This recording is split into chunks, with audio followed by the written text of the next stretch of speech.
16-cı sualı həll eləmək üçün ikinci dərəcədən bir denklem verilmişdir. Burada m-in qiymətini soruşur. M-in qiymətini tapmaq üçün bizə verilmiş bu şərtdə ortaq məxrəc tapırıq. Ortaq məxrəcimiz x1 vurulsun x2.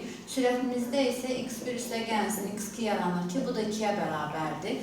Daha sonra bizə verilmiş ikinci dərəcəli denklemdən köklərin cəmi və köklərin hasilini tapa bilərik. Köklərinin cəmi x1 üstə gəlsin x2 bərabərdir mənfi b bölünsün a düsturunda.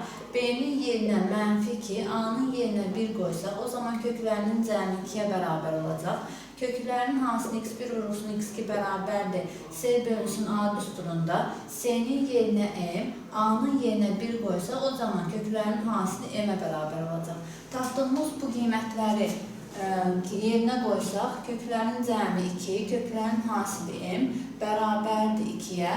Buradan çarpaz vursaq, məxrəcimiz 1 olduğuna görə 2m bərabərdir 2-yə. Hər tərəfini 2-yə bölsək, m bərabərdir 1 alacaq. O zaman D variantımız doğrudur.